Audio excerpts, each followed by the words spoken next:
Hi, my name is Ellie Mott, and I'm an aspiring coffee connoisseur and Sustainable Wash Program Guideline Consultant.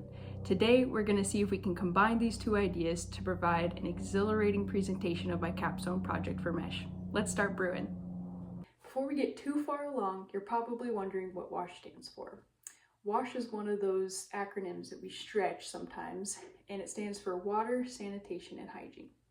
These three basic needs are often packaged together to improve living conditions for communities that don't have access to these resources or infrastructure to implement these measures. This concept seems like a noble enough cause, but so often these programs end up not being very sustainable. With great intention non-governmental organizations, or NGOs, it's unfortunate that we haven't been able to find the sweet spot of sustainability. So the first thing we need to do is take a deeper investigation of why this is the case. Let's look now at some different coffee beans and consider what makes up the best cup of coffee and most sustainable wash programs. Just like getting good coffee beans, doing research goes a long way. In the world of sustainable wash programs, there's a lot of great information out there. How to structure a more social justice approach versus charity, recognition of the roles of NGOs, holistic approaches that address the culture, environment, and economic implications of who are the best facilitators to partner with, and much more. Once we know what the components are for the most sustainable WASH program, it's time to transform those ideas into something usable and applicable to a specific NGO. There are many different types of NGOs that have WASH programs, but at the proposal stage, I've been looking into a US-based NGO, Living Waters International, with the hopes to partner with them on their goals based on their strategic plan narrative posted online that align with the values of sustainability. There is often a gap between theory and practice of sustainable solutions for WASH programs, but this is where I'm hoping to bridge the gap and provide guidelines for implementation.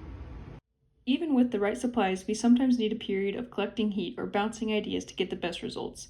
So while we get everything ready for making coffee, I'll explain the design brief for the project, including the research phase, data collection, synthesis, and application. Further research will be developed once the partner NGO is selected, including investigation of past projects and the lessons learned.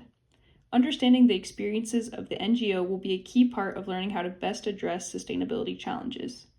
Another aspect of research will be an in-depth study of recent sustainability tools that have been developed, such as the WASH bottleneck analysis by UNICEF, or standards provided in the Sustainable Development Goal 6 framework by the United Nations. These will be evaluated against other sustainability resources found during the preliminary research proposal phase. It is anticipated that a systems approach will be necessary to map the complex and nuanced information surrounding sustainable WASH program implementation. Data collection methods include performing interviews with key stakeholders such as community beneficiaries, local government authorities, engineers working on the projects, and program leaders within the NGO. Creating a sustainability survey that can be distributed to the NGO that would gather a wider breadth of perspectives is the second form of data collection that I proposed. This would identify the type of role they play, engineer, hygiene specialist, business, marketing, volunteer roles, etc., and gauge how familiar they are with sustainable practices. This will provide a baseline of where the organization is with understanding sustainability of projects and guide focus areas of improvement. All of this information would then be synthesized and analyzed into presentable information to the NGO. Application of the findings will be developed with leadership of the NGO to implement strategy guidelines based on the study. Now that it's coming together and the guidelines have been developed, seeing the components work together will be the best part. As you watch the end of the coffee making process, I'll discuss some of the possible innovations of this capstone project. There are many categories of possible innovations for sustainable WASH programs that can be seen through the curriculum outline of the MESH program. Some of these key areas include energy, food, and water. Energy sources and energy use will be analyzed, and potential of utilizing renewable energy will be explored for possible pumping system as well as other water conveyance systems. Encouraging locally sourced food as well as community-driven food initiatives to develop healthy and adequately cleaned food for community members.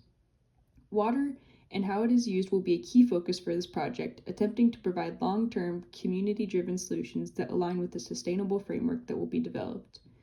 Materials such as pumps, pipes, filters, and other water-associated built infrastructure will be evaluated to ensure maintenance and operations will be sustainable. Consideration of who will be in charge of long-term care of the facilities will be investigated to ensure empowerment and equal opportunities for involvement in the WASH programs. Waste will be addressed even to the extent of considering the travel required for projects that are out of the country and evaluating the implications of having international organizations. The encouragement of involving any community members within the WASH programs and how the environment will be impacted by the project will be emphasized as well. These possible innovations, among others, will be explored within the context of a specific NGO. Thanks for journeying with me to a better cup of coffee and more sustainable WASH program. Cheers.